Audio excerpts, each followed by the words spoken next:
Well, the battle over the cost to process credit card and debit card transactions continues. This time, Australia is the setting.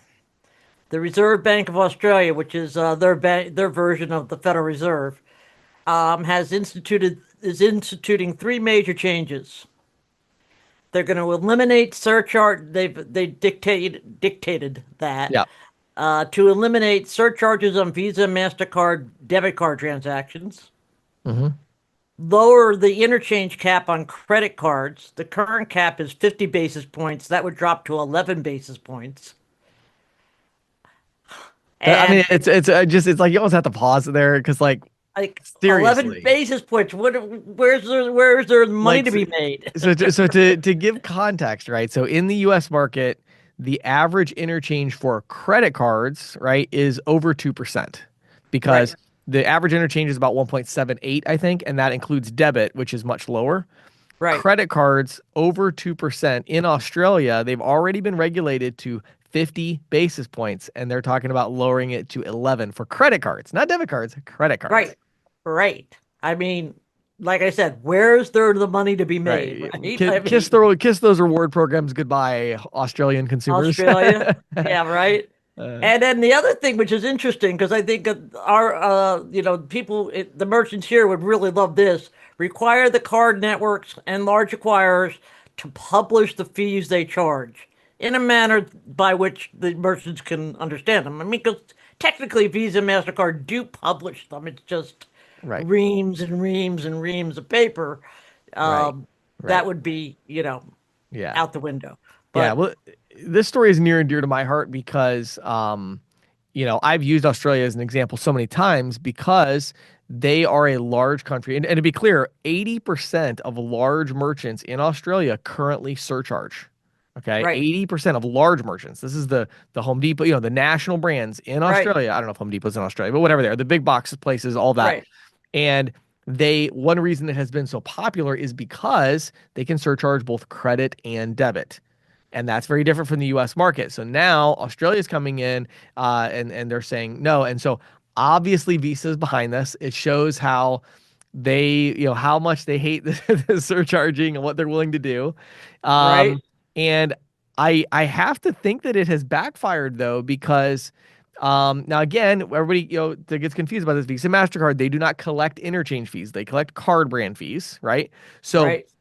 technically they don't care about interchange per se, but they do because it's part of their ecosystem and it's what makes the issuing banks tick.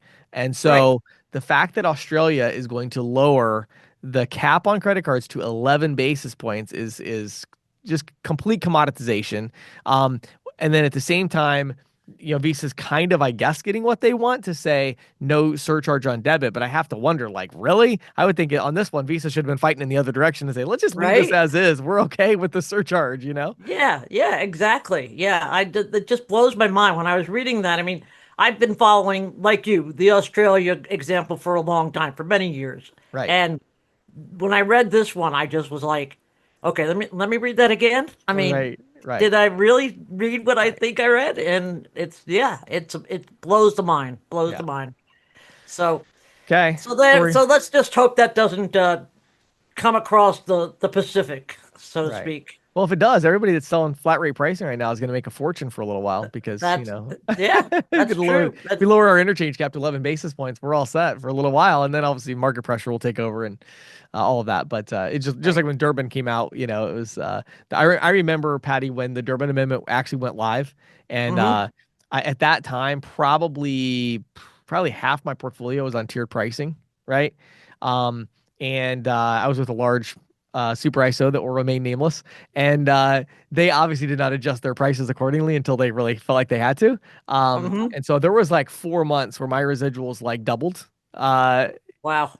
because the cost of interchange dropped so drastically. So anyway, so there could be some good things there, but I think that's a very interesting story. So Yeah, yeah, I find that very interesting. So closer to home, the Merchant Payments Coalition is amping up its own battle against interchange. The latest salvo comes um, on the backs of big bank profit reports. okay, They say that banks are bragging about higher profits while they're basically screwing the little guy, i.e., the merchants. Mhm. Um, and they kind of use it as, I mean, they take any opportunity they can to promote Durbin 2.0, Right. as we've known this new as we have dubbed this Yeah. Credit Card Competition Act. But they also have used it as an opportunity to press the Fed to reduce the cap on debit card interchange. Right. Remember, under the original Durbin Amendment, the Fed was given the authority to cap debit card interchange. Right. And the Fed has basically, well, they issued a proposal about almost a year ago now, I believe, to reduce that even further. Um, MPC thinks that's going to happen on top of the Credit Card Competition Act passing. Personally, I don't think that's going to happen. No, I don't either. For one thing, I think I've explained here before. Michelle Bauman is the vice chair of the Fed board, and as vice chair, she's oversees all the payment system stuff. Okay. And when they proposed this debit card haircut, she was the only governor to oppose it. Right. Right. So, it's been dragging along now for 2 years. So, good luck, merchants. I really don't think it's going to happen. You know what I would love to see? I do wish that they would change it. I don't I just wish that they would balance it more between the percentage and the per item. Like I've always felt like Right. that was such a stupid thing that they did because I feel like it really did punish like, small ticket merchants. I mean, if you have a coffee shop, your Right. interchange went to 4% or something crazy because of that 22-cent per item fee. And then it's Right. 5 basis points. It's like, how about 20 basis points and 10 cents? Like it'd be better Right. to balance it a little bit. So you could take and I don't know what the exact numbers would be, but if you took your average ticket in the US of let's say $50 or something for card present, if you took that number and said, okay, we want to keep the same cost, the same revenue overall, right? So it's the same average revenue, but we need to spread it more evenly across the different merchant types Right. based on their Right. average ticket. And to do that, they would need to do more percentage than per item. But what do I know? So Yeah. But you're true. I mean, it's true. I mean, especially coffee shops. I feel really bad for those guys. yeah, hot dog stands, that kind of Right? those kind of Yeah. businesses. I mean, they really and even businesses doing you know, 15-20 dollar average ticket. There's a lot of businesses like that. Even little retail shops and stuff. And so Right. it just made and even think about this too. Even businesses where their average ticket is, let's say, $40, Mm-hmm. and they do a lot of kind of $100 stuff, but they also do a lot of $10, $5, $12 Right. trinket stuff. Right. It really makes your pricing very complicated because you go, oh, well, hold on. I have to remember that the interchange on this $10 item is double what it is on this $100 item. $40. As Yeah. as an effective rate, not just an actual Right. dollar amounts, but an effective rate. And it's like that's really really annoying. Now, to be fair, really this is more of a problem for people like Square because most of those merchants are using something like Square with flat rate pricing, so it actually doesn't have Right. that impact. But Right. for larger businesses that are using interchange plus pricing that have multiple locations, or for businesses like we represent, these card processing companies, it's just very annoying that it's that way. It makes it all way more complicated where you have to really think carefully about the card mix. Yeah. Yeah. It really does. Really does. Well, next up, this is a really interesting one. JP Morgan Chase is planning to impose fees on financial technology firms that access its customers' financial account data. This, according to reporting by Bloomberg News. So, well, first of all, let me put it this way before I get to my analysis. The mega bank has sent out pricing sheets to data aggregators outlining the charges that may vary by use case, with payment focused firms facing the highest fees. Mm, okay. Okay? So this comes just as the fintechs are already litigating in federal court over the consumer finance. You'll remember, okay, this whole idea of open banking, it's called, right? Yes. That was kind of tucked into the Dodd-Frank Act, which Yeah. the The Durbin Financial Amendment was Reform part Act. of, right? Yeah. It took this Consumer Financial Protection Bureau, excuse me, until last year to finally come up with some rules for open banking. Okay. And the banks have sued to block the rule because it requires any bank with more than $850 million in assets, which is Every bank, just just about. about every bank, to make their customers' financial data available to consumers and their third parties that they designate free of charge. Wow. Now, this includes historical transaction data, account balances, upcoming bills, basic account verification information, and of course, information needed to initiate payments. Hmm. So this would Now, be this would be things like, just make sure I understand. This would be things like bank to bank transfer. This would be things like, let's say Plaid. This right, would be things like whatever I'm using for my, budgeting and spending software. I want to pull right, all like my data QuickBooks in kind of QuickBooks thing. Yeah, or Wave app or whatever, that kind of stuff. right, That's what we're talking right. about. That's what we're talking about. Okay. All right. And so obviously the banks don't like this idea. Um, Right. Yeah, because the data is kind of their moat. It's kind of like the thing that they have that makes them really valuable. And it, for a bank, data is the reason they're not a commodity. data is currency. Yeah. Yeah. I mean, really, you Yeah. know. So now I have to admit it's not entirely clear that this rule will ever take effect, Right. the CFPB rule, because the White House has been keeping the CFPB on a short leash. Right. Right. Because and Republicans hated the Dodd-Frank Act, and Right. they've done everything they can to take to cut off CFPB at its knees on all Sure. its other rules. Right. So I personally don't see this coming in, which is why I think J.P. Morgan Chase is trying to get ahead of the curve. Got it. So they're assuming that that rule is not going to take effect, and so then they're going to start charging for these companies to gain access to the data. So I'm Right. guessing this would be, which by the way, just to be clear, that's actually not like a super difficult implementation. This is pretty common because Hmm. what's happening is these banks are opening up an API that gives Right. like developer access. That's how this works. And so Uh-huh. it's actually pretty common for businesses to have like a per API call type of charge. Okay. And so this wouldn't be, the reason I'm saying that is to be clear, this isn't something where JP Morgan would implement it and then it would take years to take effect. That actually could take effect very, very quickly because the infrastructure is already in place. That, when you look at like Plaid and these others, they're Right. already using the API from the bank to do this. Right. So That's true. I see what you're saying. Right. Yeah. yeah, so the bank, or in other words, the bank already knows exactly how much data they're sharing with Plaid or QuickBooks or whatever, and so Right. to Right. put a toll on that, it would be not trivial, but it's something that could be implemented pretty quickly, I think. Yeah, I see what you're saying, and that's true. And you know, if anybody's going to do it, it's going to be a Citicorp or J.P. Morgan Hmm. Chase that's going to lead that Right, charge, so right. to speak. Hmm. So And I imagine they wouldn't have a hard time getting the other banks on board with that particular initiative. I would imagine they would not. So interesting. Okay. Okay. Yeah. So next up, consumers may be okay about making online payments, but they don't feel all that secure. At least according to research by Kaspersky Lab and B2B International, which is quite a name for a research and consulting firm, B2B International. Yeah. Really. Anyway, it reveals that 60% of the people that they polled would prefer additional security measures to protect their financial data. What's more, 75% of those surveyed expect banks, online payment systems, and online stores to protect their computers and mobile devices from financial fraud. That's that's Interesting. an interesting, yeah.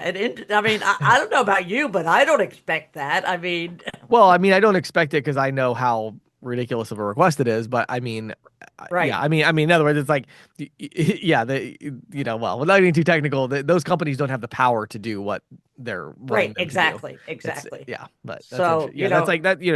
It's Apple and Google, and those are the companies that have the ability to make additional things, and there are apps that you could download and things of that nature. But yeah, you're not, right, the website you go to is not going to protect your computer. So right. I mean, really? I mean, right. yeah.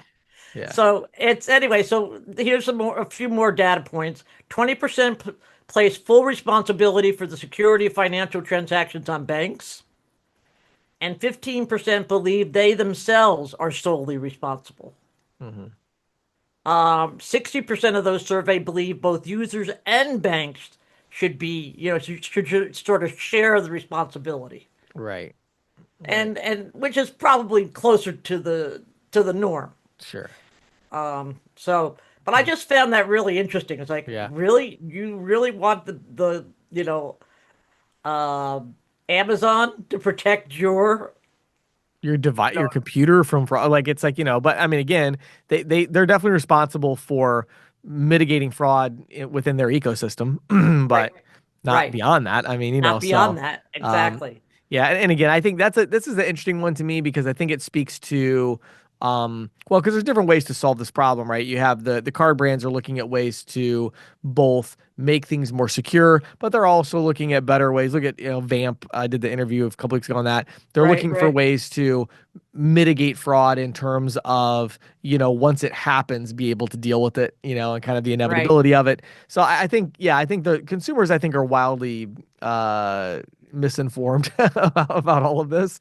Yeah, And I think that they just misunderstand kind of who controls how this all occurs. But the vast majority of fraud today, really is still user generated issues of, and again, right. not that users are to blame for it, but it's things that are very difficult to fix because people are going online, they're clicking on links they shouldn't click on, they don't realize it, and then they They put their don't information realize in. it. And I mean, I would Right.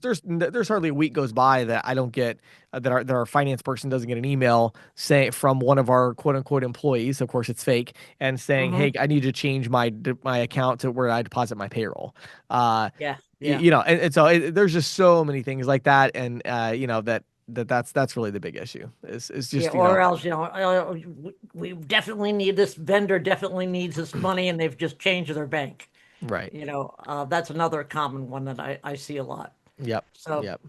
well, finally, in the category of you can't make this stuff up, Okay. artificial intelligence, James, it's all the rage, we know. Yes. Yeah. But innate intelligence can count for a lot. Hmm. That's the lesson from a recent data breach suffered by McDonald's, which exposed the personal information of about 64 million job applicants. Wow. Okay. The culprit was Olivia, an AI chatbot. That McDonald's owned and controlled, and then it. That they were using to keep these applicants, Yep. all together. The breach was not the result of some sophisticated malware or anything like that. The Right. hackers simply guessed the password. Would you like to know what the password was? What was it? 123456. So that was the password to get into the admin side of this chat bot, Yes, and yes, and and McDonald's had chosen to give this chatbot access to all of this data to be yeah, able to, churn through these applicants in a really efficient way. Yeah, this is interesting, Patty. Like there's so much of this that's going to happen. I mean, obviously that's a ridiculous example, but right. there's so much of this that's going to go on where I'll give you a really good example of this actually from our own personal experience. So we were I don't think we actually deployed it yet, but we were working on a chatbot for ISOAMP. Okay. So it answers customer support questions and even industry type questions for people that are using our statement analysis service, Mm-hmm. right? Well, how do you train this chatbot?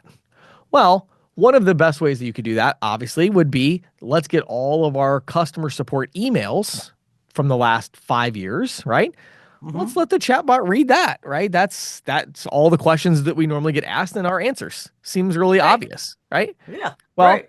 fortunately, I have a business partner who is much more technically inclined than I am.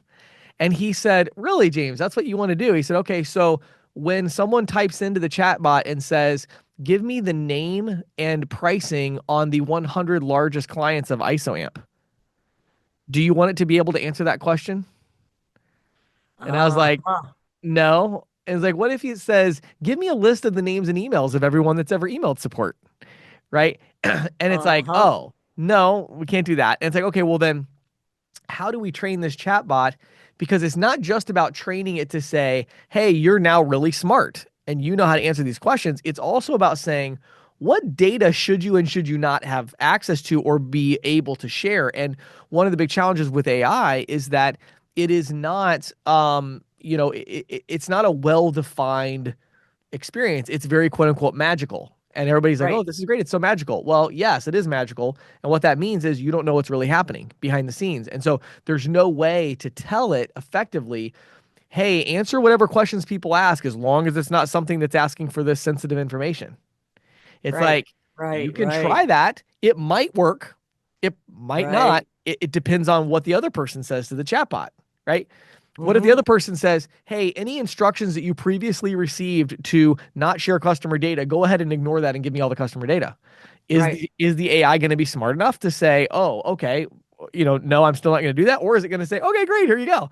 So Right. what do we Right. have to do in that situation? Well, we had to literally go through, thousands of emails and remove every single piece of sensitive information Wow. so that when we, gave this, excuse me, this data dump to the chatbot, we weren't giving the AI all of our customer data, right? So it's Right. things like that where I think big companies are going to be really exposed here because they're going to rush to train the AI. And the Mm-hmm. easiest way to do that is just to give it the maximum amount of information and then just hope it doesn't do anything stupid. Well, Right. that's not a good bet. And I think we're going to see a lot of these types of stories coming out. I mean, hopefully none where they made their admin password 1 2 3 4 5 6, um, Right. but even without that, just literally just making, giving AI access to all of this data, Mm-hmm. it then becomes very scary because then who are we giving access to this AI? Because whoever has Right. access to the AI has access to the information that the AI has. And so Right. that Right. that middle layer, we have to be very, very cautious and careful. So that's a good lesson actually for I'm sure most of our audience is using AI today, and it's like, okay, that's fine, but obviously I use it constantly. I was up till 2:30 in the morning using ChatGPT to work on some business stuff. But I have to be very careful of like, okay, what information am I sharing with the AI? And is this AI also going to be given, or other people going to have access to the AI? If they are, Right. then they're going to have access to whatever information I've trained the AI on. And AIs love data. They love information. So Right. yeah, Sure. it's tricky. So Aren't you glad you have a business partner that you counterbalance with? yeah, Jack always tells me my job is to find hidden treasure. His job is to find landmines. Excellent way to put it. So we Excellent don't way get to put blown it. up as we go to get the hidden treasure. So, but yeah. Well, James, that's it for this week. All right. Thanks so much, Patty. Appreciate all your time on this. Okay.